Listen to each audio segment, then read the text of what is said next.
do governo do Rio Grande do Norte assim que você assumiu? Quais foram as primeiras medidas? Quais as dificuldades que você enfrentou? Bom, primeiro eu quero aqui dar meu boa tarde, dizer, Rui, da alegria de estar aqui com vocês.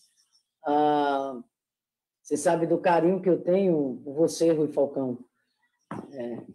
Sua trajetória, sua militância político-partidária, tivemos já muita convivência, inclusive uma convivência ainda mais próxima, né, quando você presidiu exatamente o nosso partido, né, por um bom período, né? Portanto, fico honrado aqui com o convite e a alegria, né, de estar aqui nesse papo aqui com vocês. E digo assim mais, Rui, também hoje acompanhando sua trajetória, né, na ação político-parlamentar, tão importante, especialmente nesses tempos que nós estamos vivendo. Importante pela sua experiência, né, pela sua vivência, etc. Enfim, alegria e muito orgulho do companheirismo que temos, do ponto de vista partidário, etc. Douglas, meu abraço aqui para você, alegria de vê-lo. E para a Rita, meu abraço aqui afetuoso, né? Rita é uma das responsáveis, viu, Rui, por eu estar hoje aqui exatamente na condição de governadora do Rio Grande do Norte. Aliás, uma das grandes responsáveis.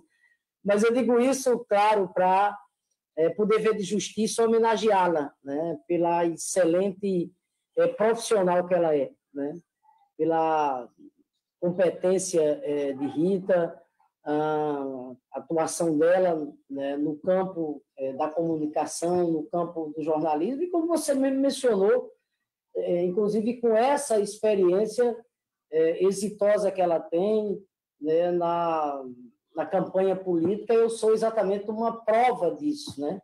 Na verdade, ela que estava junto conosco quando, né, em 2014, daquele momento memorável que foi a chegada ao Senado, e depois, exatamente, ao governo do Rio Grande do Norte. Rita, um abraço imenso para você. Mas, objetivamente, respondendo à sua pergunta, tem horas que as pessoas, inclusive, me perguntam: você estava louca ter deixado o Senado para assumir o governo do Rio Grande do Norte? Mas, veja, na verdade, a gente, quando abraça a militância, a gente que está na vida pública, nós temos que ter a compreensão de que as escolhas que nós fazemos, na verdade, quem traça o destino é exatamente o povo, porque é disso que se trata, né? Eu, professora, dirigente sindical durante muito tempo, tive a alegria de presidir o maior sindicato, né, de profissionais aqui do Rio Grande do Norte, que é o Sindicato dos Trabalhadores em Educação. Depois, a minha trajetória político-parlamentar, deputada estadual, deputada federal, senadora e governadora. E o fato é que chegou aquele momento, exatamente em 2018, de uma, digamos assim, uma efervescência popular muito forte, um sentimento de mudança, né, muito forte, muito vivo no Rio Grande do Norte, que já tinha exatamente se expressado em 2014, quando exatamente da disputa para o Senado, e, portanto, diante, né, de uma realidade como aquela, é evidente que eu não tinha como dar as costas, de forma alguma, mesmo fazendo um trabalho no campo político-parlamentar, sem falsa modéstia, importante, com o qual eu me identifico, tenho vocação, mas, repito, o chamamento popular se fez presente naquele momento. E isso aqui não é proselitismo, não, é porque é um chamamento popular, na verdade, que estava exatamente em curso. Rita sabe muito bem do que eu estou falando, que aquela eleição de 2014 já foi um recado que a população do Rio Grande do Norte enviou, né, dizendo do desejo que ela tinha, né, de fazer exatamente essa mudança. Afinal de contas, Luiz, né, nós estamos falando de um estado onde aqui foi o último estado a fazer essa mudança de governos de perfil conservador oligárquico para governos de perfil de esquerda, de perfil exatamente progressista. Nós fomos o último estado a fazer essa travessia exatamente em 2018.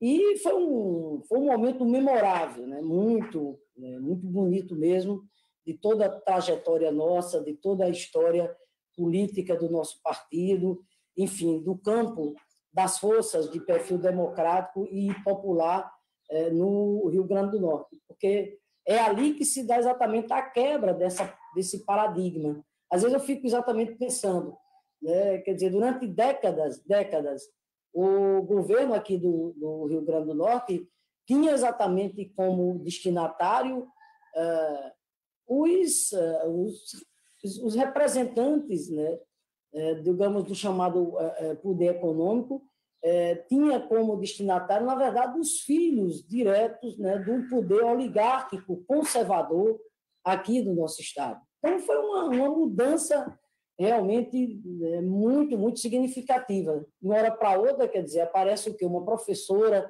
com origem, com a trajetória que eu tenho, a origem do ponto de vista social, vinculada, quer dizer, filiada a um partido como o PT, etc. Eu estou enfatizando isso porque é importante a gente se dar conta dessa mudança, né, do ponto de vista político que ocorreu no Rio Grande do Norte exatamente em 2018. Claro que, quando a gente vai olhar isso mais a fundo, a gente vai compreender que o que aconteceu em 2014 e 2018 foi um acúmulo de todo um ciclo do ponto de vista político que o país estava vivenciando, né, com a ascensão, com a chegada, né, do PT exatamente ao poder a nível nacional, e é evidente que isso foi a origem dessas mudanças que foram ocorrendo exatamente do Nordeste, do ponto de vista político, e que aqui no Rio Grande do Norte se deu exatamente em 2018. Como encontrei o Estado? Uma situação calamitosa. Na verdade, nós sabíamos da situação em que a gente ia encontrar o governo do Rio Grande do Norte. Isso não era novidade para nós, não era novidade de maneira nenhuma, mas é evidente que quando você assume, você passa a ter um retrato mais fiel, porque você passa a ter acesso aos dados, à situação de forma mais detalhada. E o retrato do Rio Grande do Norte é de calamidade do ponto de vista social. Pegamos um Estado simplesmente mergulhado num descontrole do ponto de vista fiscal, financeiro, orçamentário, sem precedentes. Para vocês terem uma ideia aqui, a balbúrdia era de tal forma que sequer calendário de pagamento os servidores tinham. E isso era uma coisa que vinha quase que se naturalizando, porque 3 anos, quando nós assumimos em janeiro de 2019, fazia 3 anos que os servidores não sabiam o que é ter previsão de quando ia receber exatamente o seu salário. Tanto é fato que eu estou colocando que nós recebemos o governo também, Rui, com 4 folhas em atraso. Tinha ainda 13º de 2017 que não tinha sido pago. Eu acho que foi o único estado da federação de 2019 onde os governos que assumiram encontraram com 4 folhas em atraso. As políticas... Desculpe, como está essa situação dos salários? Você já não, aí veja bem, exatamente, e aí as políticas sociais em frangalhos. Para vocês terem uma ideia, por exemplo, o mínimo constitucional na saúde, que é de 12%, sequer em 2018 tinha sido aplicado. Por aí vocês fazem exatamente uma ideia. A questão da segurança era dramática. É um problema nacional, um problema mundial, mas aqui, infelizmente, naquele momento, até dezembro de 2018, ostentava o ranking do estado mais violento do Brasil. Então, foi esse o retrato, repito, do Estado, né? Os controles fiscal, financeiro, orçamentário grave e o colapso nas chamadas políticas sociais, aquelas políticas mais essenciais. Veja bem, né? Tivemos o discernimento e a sabedoria, me permita dizer, de formar uma excelente equipe, Rui. Muito boa equipe que nós formamos, muito boa, muito boa. Não é porque são servidores públicos de carreira, 99% do nosso secretariado, o que me deixa muito feliz, principalmente nesses tempos de tanta demonização em cima do serviço público, isso me deixa muito feliz. Mas, na verdade, eles estão ali porque cada uma, né, demonstravam aptidão, preparo para aquela área a que eles foram exatamente convocados. E o resultado é que o estado que eu peguei, literalmente na UTI, do ponto de vista fiscal, financeiro, orçamentário, nós já tiramos o estado da UTI. Eu traduzo aqui, por exemplo, salário. Desde que assumimos, nunca atrasamos o salário da nossa gestão. Portanto, tem um calendário de pagamento que é religiosamente pago dentro do mês.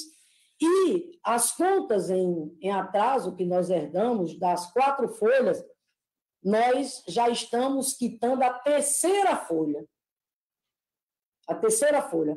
Vale ressaltar, em meio a todo esse contexto de pandemia, com todas as consequências que ela traz, inclusive o impacto do ponto de vista das atividades econômicas, e colocando aqui também que todo esse esforço para a gente ir quitando essa conta atrasada, né, que ficou, graças exatamente aos esforços de arrecadação própria, entre outros. Então, assim, Rui, eu diria para vocês que o maior desafio foi exatamente esse, que era encontrar o Estado literalmente na UTI mesmo, e tirar o Estado dessa situação.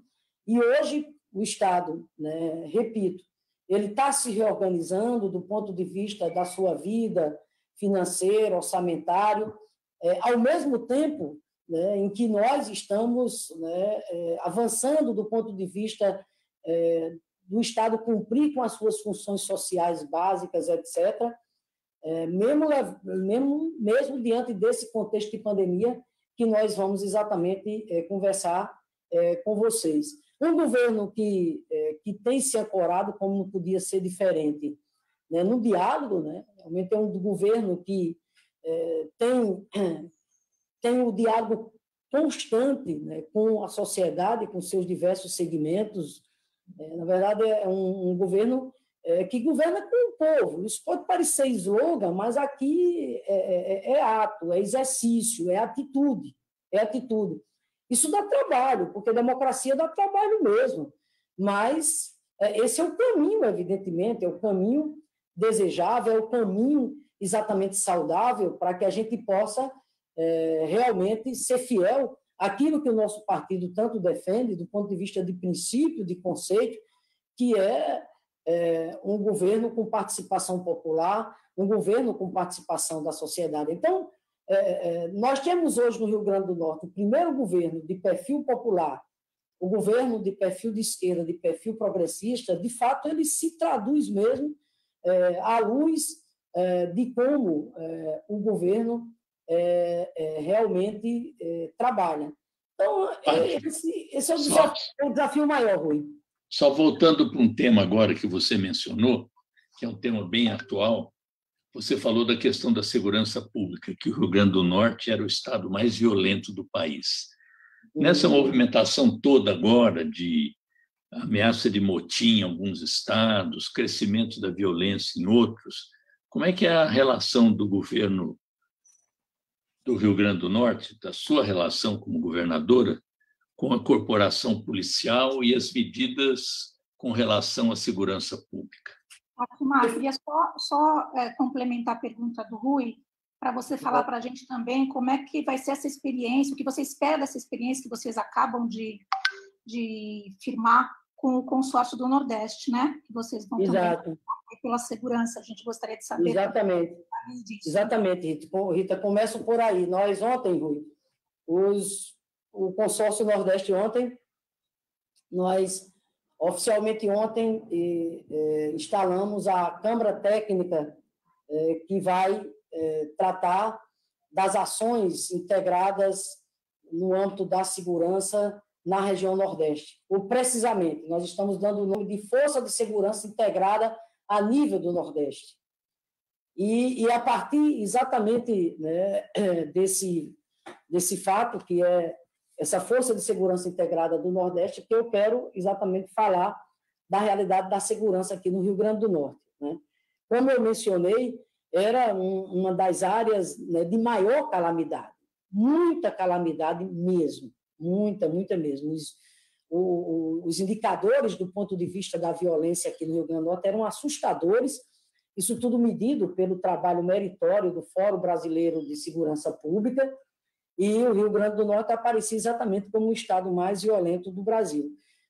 Isso, portanto, mereceu muito nossa atenção. Rita lembra que, na época da campanha, foi uma das áreas que a gente se dedicou muito, do ponto de vista, né, de aprofundar o debate, né, da pesquisa, etc. Bom, chegando no governo, quero dizer para você que, primeiro, temos uma excelente equipe de segurança pública, muito boa, né? Do secretário de Segurança ao comandante da Polícia Militar, bombeiros, a Polícia Civil aqui é liderada por uma mulher, a Polícia Penal, o ITEP. O segredo, integração. Desde o início que, né, nós sempre colocamos a necessidade de integração nas ações na área de segurança pública, romper com aquele padrão que existe muito, de repente a Polícia Civil de um lado, a Polícia Militar de outro, ou seja, nós tínhamos uma compreensão de que quanto mais houvesse integração nas ações no campo da segurança pública, a gente ia caminhar, né, para ter a eficácia exatamente necessária. Terceiro, tive aqui também a ideia feliz, que foi de convocar o vice-governador, que é o companheiro do PCdoB, Antenor Roberto, procurador-geral do Estado, portanto, uma pessoa que tem toda uma formação, né, nessa área jurídica, etc., e tive, portanto, nessa ideia de convocá-lo e pedir para que ele, além do grande parceiro que ele é, das funções que ele tem enquanto vice-governador, mas que ele assumisse exatamente aquela missão de coordenar a segurança pública no nosso governo. Eu confesso a você, Rui, que eu gostaria de fazer isso, pessoalmente, mas dado as atribuições que, né, que o governador, a governadora tem, isso não era possível. Então, uma pessoa da minha mais absoluta confiança, né, o vice-governador, e ele, claro, que assumiu essa tarefa. E tem cumprido essa tarefa com muito talento, né, e com muita eficácia. Aqui, nós fizemos todo o debate à luz do Sistema Único de Segurança Pública, que foi toda uma luta que nós tivemos ainda na época dos nossos governos, que é o SUSP, e, a partir daí, fizemos aqui o debate, construindo o Plano Estadual de Segurança Pública.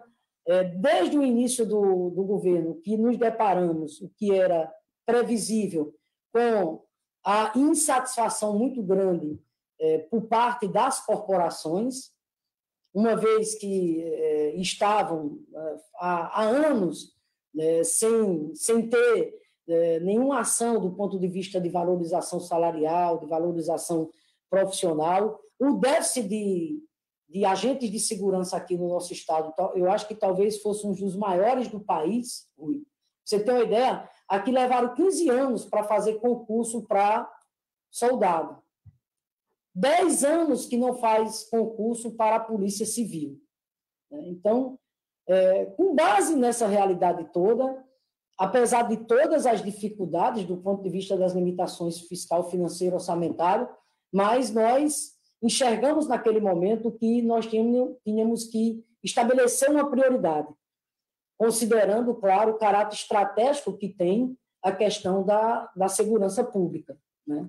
Não foi simples, não foi fácil de maneira nenhuma, mas o fato é que, através de um processo de negociação, calcado no diálogo, na transparência, nós conseguimos, né, fazer uma pactuação com as forças de segurança, do ponto de vista de ações de valorização salarial e profissional, dando uma reestruturação na carreira deles, inclusive tentando corrigir as assimetrias que existem, que são as distorções, Luiz, por exemplo, entre o soldado e entre o coronel, ao mesmo tempo, olhando para essa questão de caráter estruturante, que era a necessidade de fazer o concurso, portanto, de nomeações para tentar diminuir esse déficit. Conseguimos o apoio, né, do Tribunal de Contas do Estado, dado o problema fiscal que a gente vivenciava, mas, graças a Deus, conseguimos ter êxito nessas ações. E aí fizemos, não só com a Polícia Militar, mas com a Polícia Militar, mas com a Civil, com a Polícia Penal, e o fato é que os resultados, né, começaram exatamente a aparecer. O Rio Grande do Norte não ocupa mais aquela manchete de estado mais violento do Brasil. Isso ficou para trás. Né? Ao mesmo tempo em que temos avançado cada vez mais nessa integração, nas ações exatamente de segurança pública. Você vê agora, por exemplo, nesse contexto da pandemia, o processo de vacinação, de antecipação de vacinação dos profissionais de segurança, que eu, né, defendi abertamente isso, junto com os governadores, inclusive o consórcio do Nordeste, que puxou essa pauta, por a gente ter clareza que não se trata de um privilégio, mas se trata de você ter um olhar para uma categoria agora que ela não tem o direito de fazer trabalho remoto, Rui. A maioria dela não tem. Ela tem que estar na rua. E tem mais. Digo a vocês, elas foram fundamentais aqui nas ações do Pacto pela Vida, que foi no cumprimento dessas medidas restritivas. Tiveram um papel decisivo. Então, esse tem sido, eu sempre costumo colocar isso, que a chave, digamos, do segredo da gente estar aqui avançando nessa área da segurança pública é a integração, né? São os profissionais que estão à frente, além da formação que eles têm, né, de realmente profissionais que zelam pelo perfil técnico, sim. Ou seja, eles aqui, Rui, não confundem de maneira nenhuma a polícia enquanto órgão de Estado, um órgão, está entendendo, a serviço de interesse desse ou daquele governo, de maneira nenhuma. Eles têm essa noção, diferente do que está acontecendo exatamente no plano nacional, que eles recebem um tratamento aqui de instituições de Estado, a eles eu dou autonomia, Rui, autonomia no planejamento exatamente das suas ações.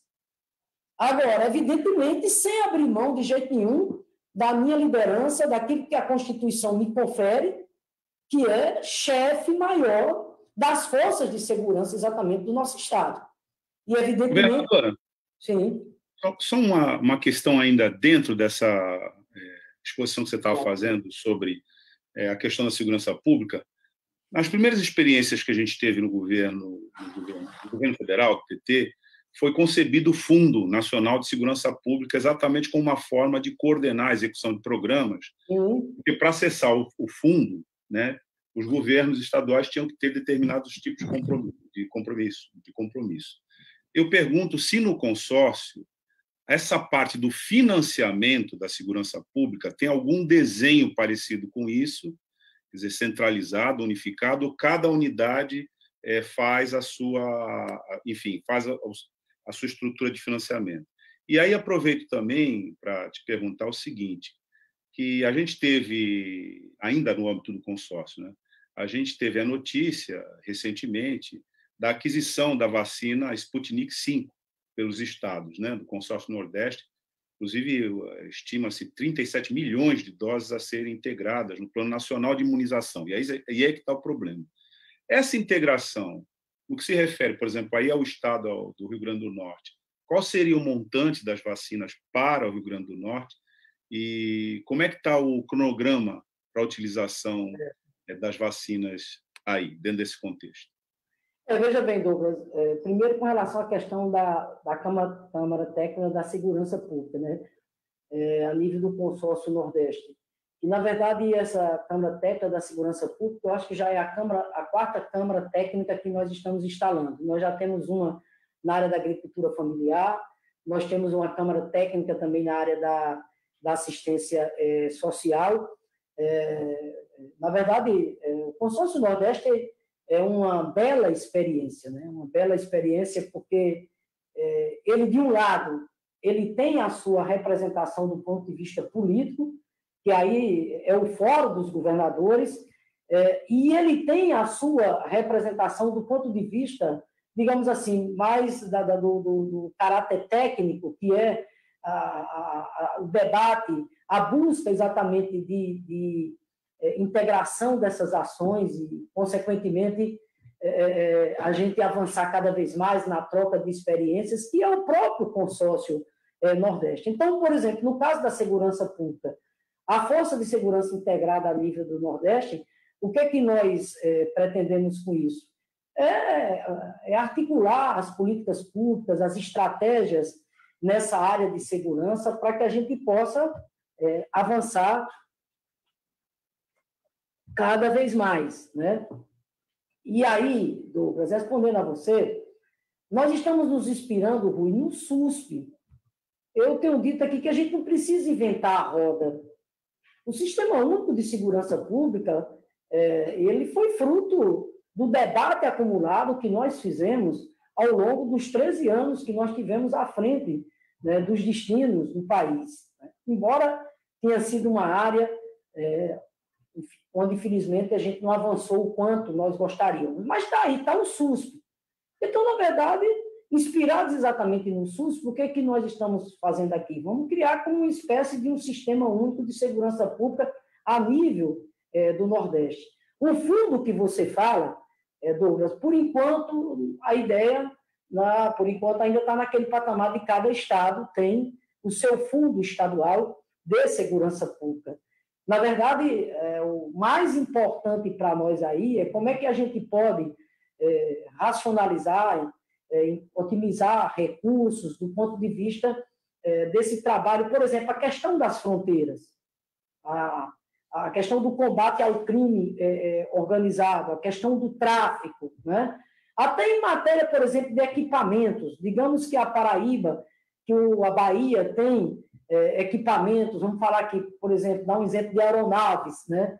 Eles têm equipamentos mais sofisticados, de mais alcance do que o outro estado, e aí a gente fazer esse compartilhamento.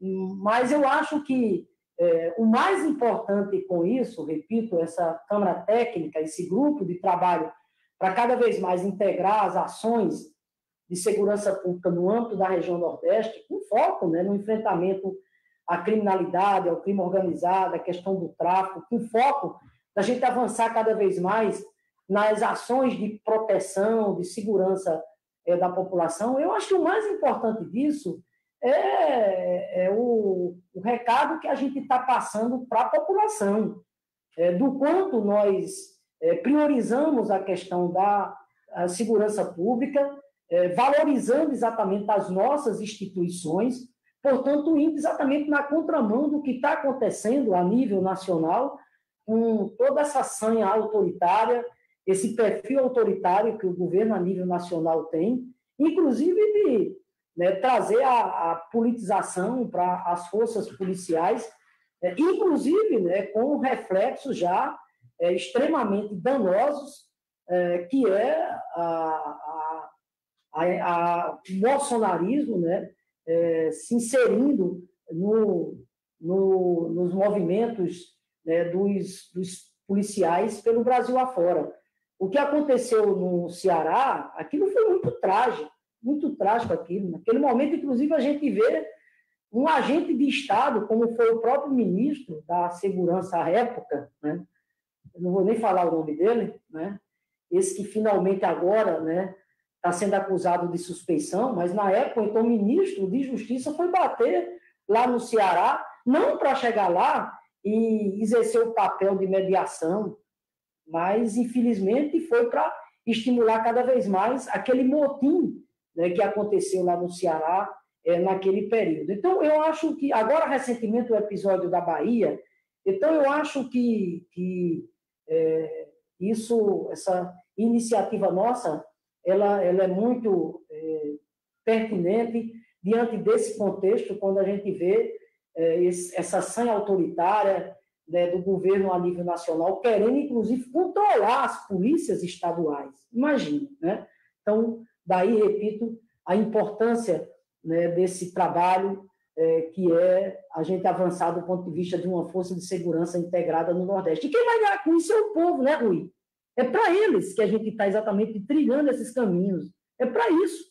É para que, imagine, de repente, ao invés da governadora estar aqui sozinha enfrentando um problema, imagina o que você ter mais 8 governadores ali com você, portanto, né, aperfeiçoando, otimizando as ações. Isso vai trazer o quê? Aquilo, né, que o nosso povo precisa, que é mais proteção, que é mais segurança.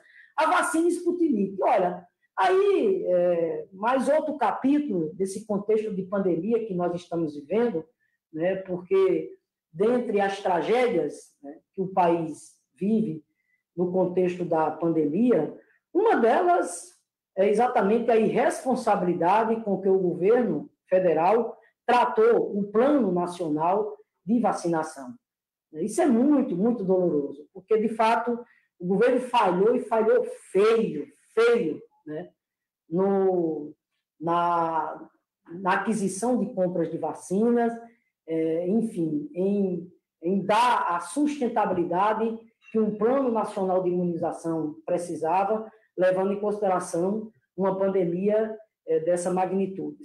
Certamente o que explica isso é o negacionismo da maior autoridade do país, que não acredita na vacina, né, que, enfim, não bota fé na vacina, não bota fé na ciência, é isso que explica. Então, estou só colocando isso para dizer do quanto o Consórcio Nordeste, mais uma vez, mostra o seu protagonismo de a luta, né, nas tratativas com a Embaixada da Rússia, com o Fundo Soberano Russo, nesse aspecto, para fazer justiça ao governador Rui Costa, porque ele acreditou muito, né, nesse processo de negociação com o Fundo Soberano Russo, e na hora, né, que isso foi realmente definido, o que ele faz? Ele traz exatamente para o Consórcio Nordeste. E o que o Consórcio Nordeste faz? Traz para o Brasil. Por quê? Porque nós zelamos, né, pelo Plano Nacional de Imunização, esse que é um dos mais belos legados do SUS. Então, nós temos o dever de zelar, né, pelos critérios do Plano Nacional de Imunização, para que ele cumpra o papel para o qual ele foi criado, que é o papel exatamente de garantir a proteção à população, do ponto de vista da imunização, de forma equitativa, portanto, trabalhando a vacina, né, como um direito, né, da população. Então, no momento nós estamos, Douglas, numa luta aqui ferrenha, para que a Anvisa, à luz, inclusive, da legislação já aprovada pelo Congresso Nacional, nós estamos nessa luta ferrenha para que a Anvisa libere, né, dê o certificado lá de liberação de importação da vacina Sputnik, para que a gente possa fechar exatamente essa compra. São 37 milhões de doses. O Rio Grande do Norte, nesse pacote, dado as nossas fragilidades do ponto de vista financeiro orçamentário, nós fechamos com 300 mil doses. foi essa quantidade que nós pactuamos na compra da vacina Sputnik. E agora estamos nesse compasso aqui de espera, muito angustiados, todos nós, porque a vacinação no nosso país, por todas essas razões que eu mencionei agora há pouco, ela continua literalmente a conta-gotas, né? E quanto mais demora essa vacina, mais vidas exatamente se vão, né? Então, nós estamos nesse estágio. E a tua luta contra o Covid aí inclui negacionistas locais também, né? Que acabam impactando pelo comportamento que tem, enfim, como, por exemplo, o prefeito de Natal, não é? Que é outro negacionista, que também teve um comportamento absolutamente compatível com o que foi o comportamento do Bolsonaro, e acabou, muito provavelmente, impactando no comportamento da população da principal cidade do Estado. Como é que é lidar com isso, com essa oposição também, em meio à pandemia e ao pandemônio, né? E ao pandemônio, exatamente.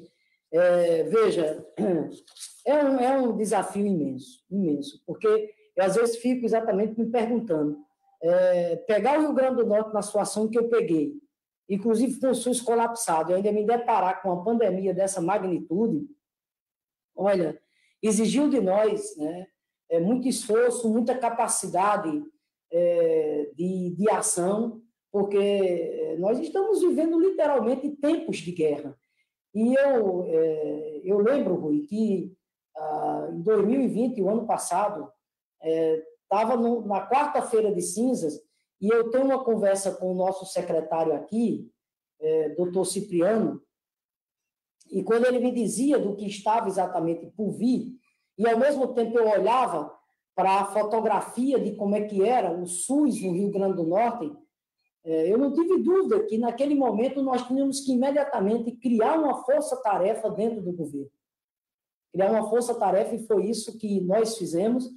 E essa força-tarefa, nós tivemos na época o discernimento, inclusive, de trazer os setores de inteligência para dentro dessa força-tarefa, que é o que eu chamo, né, da Procuradoria-Geral do Estado, da Controladoria, e toda a área econômica exatamente para dentro dessa força-tarefa, porque a magnitude da pandemia era de tal forma que, na verdade, exigia que o governo se voltasse todo exatamente para o enfrentamento à pandemia. E assim nós fizemos.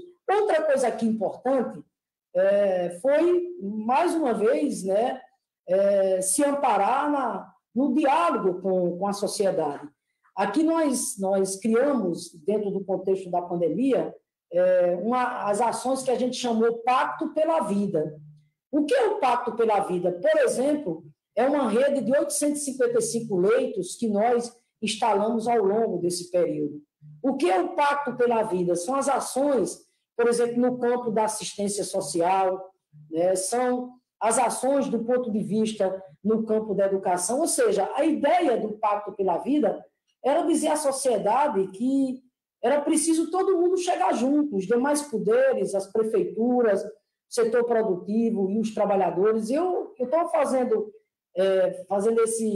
esse relato aqui porque o Pacto pela Vida aqui no Rio Grande do Norte terminou inspirando o Conselho Nacional de Secretários de Saúde, que lançou um Pacto Nacional em defesa da saúde e em defesa da vida. Infelizmente, né, com o governo federal que nós temos aí negacionista, esse pacto não andou da forma, né, como nós gostaríamos e que andasse. Então, dentro desse contexto, Rita, muito difícil isso, você lidar, por exemplo, com gestores que têm esse perfil negacionista, como é o prefeito da cidade. E mais difícil ainda, porque você está falando do prefeito da maior cidade do Estado. Da maior cidade do Estado. Né? Um prefeito que, por exemplo, né, apostou na ivermectina, ele acha, né, que essas medicações que não têm eficácia científica comprovada nenhuma, né, contribuem, né, para a prevenção contra exatamente o coronavírus. E por aí vai. Né? Ao mesmo tempo, a oposição que nós temos aqui no Rio Grande do Norte, inclusive contando, né, com o braço do bolsonarismo, né, os gabinetes do ódio aqui no Rio Grande do Norte atuam de maneira muito forte, muito forte. Nós temos enfrentado aqui uma fábrica de fake news violenta mesmo. Uma campanha toda orquestrada, né, para o tempo todo estar tentando descredibilizar o papel do governo do Estado, para tentar desqualificar as nossas ações, e aqui fazem ainda com um aspecto que é o da misoginia, né? É evidente que, pelo fato de ser mulher, então esses ataques têm sido ainda muito mais violentos e muito mais condenáveis do ponto de vista do perfil do machismo, né? de ataque à minha reputação. As mulheres fizeram uma campanha no finalzinho de março, se não me engano, Mulheres com Fátima, não foi? Inclusive, sim. Muito bonito isso. Foi violência toda foi muito bonito e um movimento espontâneo. Eu, inclusive, com uma representatividade muito forte, muito bonita.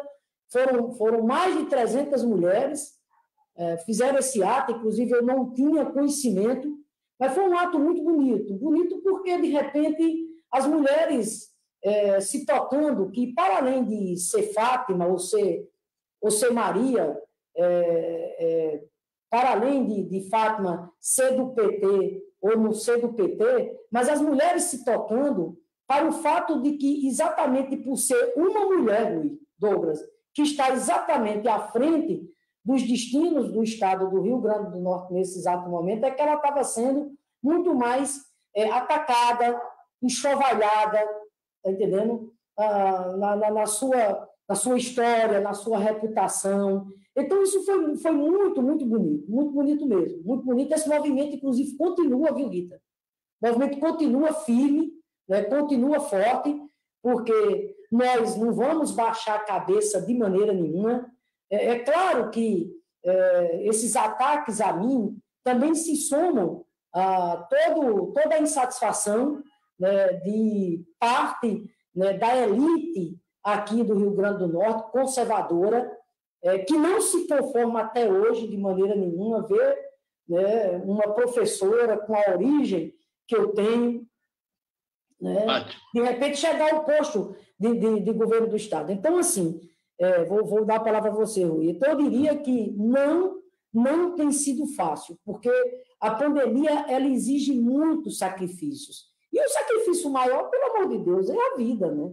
Eu não consigo me conformar em, aqui no Rio Grande do Norte, uma população de 3 milhões e 500, nós estamos caminhando, Rui, para 5 mil vidas perdidas. Né? Então, o contexto da pandemia, repito, né, o sacrifício maior é exatamente esse, que é a vida, e é por ela que nós estamos exatamente lutando. Aí vem essa necessidade das medidas, do isolamento social, do distanciamento, e tudo isso é um imenso desafio, levando em consideração as variáveis do ponto de vista social e econômico. A gente está vivendo num país de 14 milhões de desempregados, e se torna muito mais difícil ainda, Rita, quando a gente tem gestores como é o perfil, né, do prefeito daqui, que, para vocês terem uma ideia, ao longo de toda essa pandemia, pela primeira vez, Rui Douglas, foi que ele veio respeitar um decreto a nível estadual que foi agora recente, quando do agravamento da pandemia nesse segundo repique. Fátima, você falou que não abaixa a cabeça.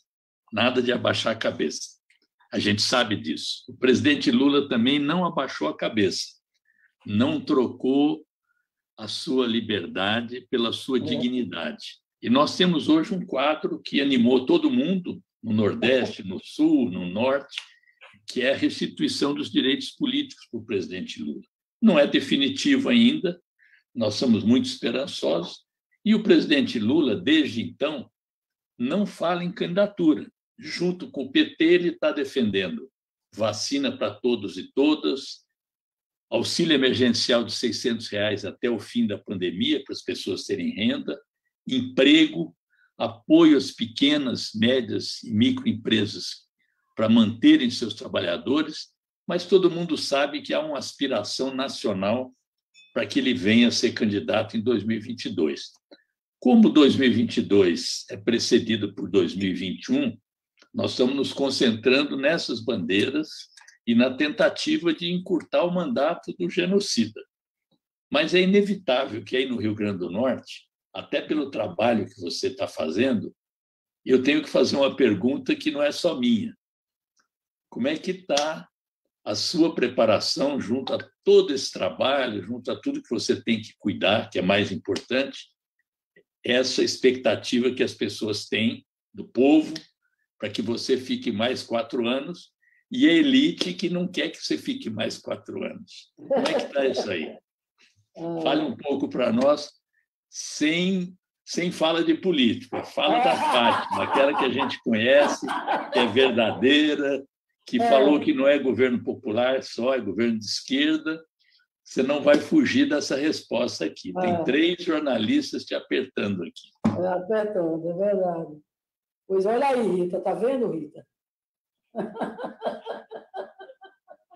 Em 30 segundos, governadora. Mas deixa eu só rapidamente. Então, primeiro, eu quero aqui, claro, aqui celebrar, né, essa recuperação aí dos direitos políticos do presidente Lula como um ato de justiça, embora tardio, né, tardio, mas isso, sem dúvida nenhuma, foi e o dado político mais substancial, mais importante da conjuntura nacional. Né?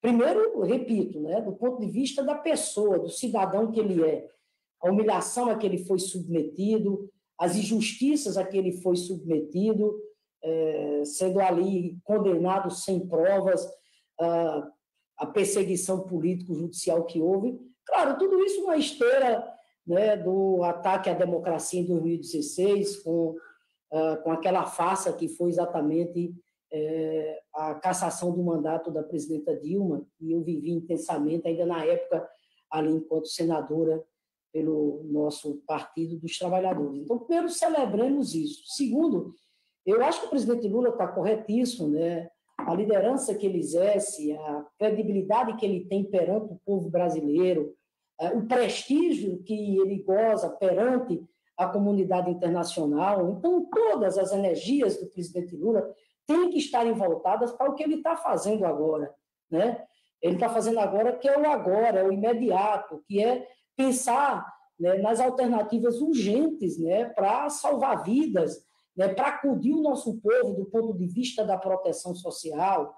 Então, isso é muito, muito importante, ele dedicar-se, nesse exato momento, a essas bandeiras, né, que ele está exatamente atuando com toda intensidade. Agora, o presidente Lula sabe, evidentemente, que já há no coração da maioria do povo brasileiro um imenso desejo do retorno dele aos destinos do país.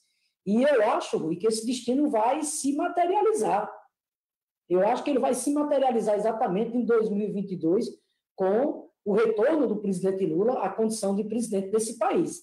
Tem muita água para rolar daqui para frente. Aí você poderia dizer agora, e você aqui no Rio Grande do Norte? Veja, Rui, eu vou dizer uma coisa que não é aqui proselitismo, mas é evidente que diante do tamanho do desafio que eu tenho, dos problemas aqui imensos, nessa conjuntura de pandemia, eu não tenho o direito, está entendendo, de não pensar outra coisa de manhã, de tarde, de noite, de madrugada, senão buscar todos os caminhos para a gente mitigar os impactos da pandemia no Rio Grande do Norte. Rapidamente, deixa eu só colocar uma coisa para vocês.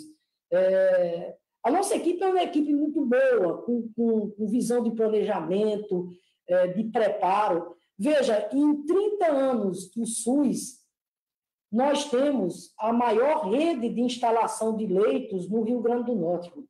E aqui nós fizemos um caminho muito assertivo, que foi, ao invés de instalar hospital de campanha, Douglas, a gente investiu no SUS. Os hospitais regionais que a gente tem, o que fica, inclusive, como legado para a população, do ponto de vista de melhorar a assistência à saúde dela. Então, assim, todo o nosso tempo está voltado, repito, até porque não podia ser diferente, para a pandemia, né? Para a pandemia. E eu não vou misturar pandemia com eleições, o que tentam fazer meus adversários, viu, Rui? Porque os nossos adversários aqui, quando ficam politizando as medidas que a gente tem tomado, as medidas necessárias, mais restritivas, do isolamento social, eles politizam isso da forma mais desqualificada, da forma mais irresponsável possível, tentando jogar, inclusive, a população contra nós, faz isso tudo mirando exatamente 2022. E sabe, governadora, só um detalhe nesse ponto, porque eu revi, a propósito da nossa entrevista, um depoimento seu emocionado, na verdade, quando você decretou o toque de recolher. Você foi se emocionando, isso foi no começo desse mês, final de fevereiro. Você foi se emocionando e teve que segurar várias vezes essa emoção para falar para a população, né, das medidas que você estava adotando. Agora você está discorrendo sobre isso um mês depois. Eu aproveito, já que você está tocando nesse assunto, para te fazer a pergunta, a oportunidade que você pode informar, qual é o estado da arte? Porque você dizia ali que 90% dos leitos de UTI estavam comprometidos. E aí você poderia aproveitar e fazer um balanço, já que a gente está falando sobre isso, da nossa situação agora. Veja bem, Douglas, então, também, Fátima, por falar em saúde também, para você falar para a gente da questão do Hospital da Mulher, que você assinou a retomada das obras em Mossoró. Porque foram medidas muito, muito determinantes que você tomou naquele momento, inclusive atacadas pelo governo federal depois, dizendo que as unidades federativas não tinham competência para fazer isso, você foi em frente. Então, seria importante... Não, perfeito. Então, como eu ia colocando assim na questão de 2022, então, repito, ao contrário dos nossos adversários aqui, que ficam politizando a pandemia, tentando tirar ganho político com isso, com relação a 2022, para mim, 2022 vai passar por a população ter exatamente a clareza de, no momento oportuno, Rui, ela saber fazer o julgamento certo da história. Quais foram exatamente os gestores, né, que acertaram do ponto de vista de conduzir o enfrentamento à pandemia com competência, com visão de humanidade, com senso de responsabilidade, com compaixão. Eu acho que esse vai ser a essência do julgamento que a população vai fazer exatamente em 2022. E aí eu quero assim colocar para vocês que, nesse contexto, nós estamos, né, graças a Deus, tranquilos. Eu durmo toda noite, está entendendo? Com a minha consciência de que eu estou fazendo, junto com a nossa equipe, o possível e o impossível para cuidar da saúde do povo do Rio Grande do Norte. Eu durmo toda noite com a minha consciência tranquila de que jamais eu cedi, nem vou ceder às concessões, seja de caráter populista, seja de que natureza for, que ponham em risco a saúde e a vida das pessoas, Douglas. Mesmo que, para tanto, tenha que tomar algumas medidas que podem considerar essas medidas até de caráter impopular. Mas eu tenho consciência do tamanho da minha responsabilidade, enquanto hoje na condição de maior autoridade do Estado, e que determinadas decisões competem exatamente, no final, a responsabilidade é da governadora. E aí, onde é que eu me amparo? Eu me amparo na ciência. Isso aqui também não é slogan, não. É realidade. Nós temos um comitê científico aqui no plano local que não fica a dever a nenhum comitê do Brasil nem do mundo. Professores renomados, especialistas das mais diversas áreas das nossas instituições de ensino aqui superior no Rio Grande do Norte, que tem feito um trabalho extraordinário. E a exemplo do mundo afora, aqui nós temos seguido exatamente os passos da ciência que tem nos dado a linha para a gente enfrentar essa situação. Não foi fácil, Douglas, aí eu vou falar disso que você estava colocando, não foi fácil para mim, mais uma vez, ter que tomar medida dura de fechar praticamente tudo, Rui. Imagine, num país com 14 milhões de desempregados, num país onde a gente tem um governo federal, né, que comete a crueldade que foi suspender o auxílio emergencial. Ei, você quer que o povo faça isolamento social? O povo vai comer o quê? Vai comer vento, Douglas? As pessoas precisam ter um prato na mesa, precisam ter um café, o almoço, exatamente a janta. Então, não é fácil isso. O Nordeste, com o perfil que ele tem de vocação para o turismo, que é uma das principais divisas nossas da geração de emprego e renda, imagina o que é, fim de semana, o vendedor da água de coco aqui no belo cartão postal de Ponta Negra, lá em Pipa, né? Essas pessoas que vivem de bico, Rui, mas é esse bico que dá a eles o sustento exatamente para a sua família. E você, diante da pandemia, você tem que tomar medidas mais duras para exatamente evitar o colapso do colapso. Então, não é fácil. Realmente, aquele momento eu me emocionei muito, mas o fiz, repito, com a clareza absoluta, que nós não podemos jamais compactuar, nunca, em hipótese alguma, com qualquer medida, qualquer caminho, está entendendo, que dialogue com o genocídio. A gente tem que trilhar o caminho que dialogue com a vida, de preservar mais vidas, de fazer com que menos pessoas, infelizmente, né, cheguem a óbito, como é o que está acontecendo exatamente no país, mais de 330 mil. Então, é nesse contexto que a gente tem trabalhado, e vou dizer uma coisa, e nós temos acertado agora, com muita dificuldade. Nós estamos aqui ainda com a capacidade de ocupação de leitos de UTI acima de 90%, enfrentando toda a dificuldade de um governo federal, né, que não só não se preparou, como, pior ainda, atrapalhou a crise de insumos que vocês estão exatamente vendo, isso é no Rio Grande do Norte, é em São Paulo. Então, não tem sido fácil pilotar tudo isso para evitar o colapso, repito, e mitigar exatamente esses impactos, mas tocando a vida, né, cuidando também, né, do governo como um todo, sem perder o foco, naturalmente, na questão da saúde, porque isso se faz necessário.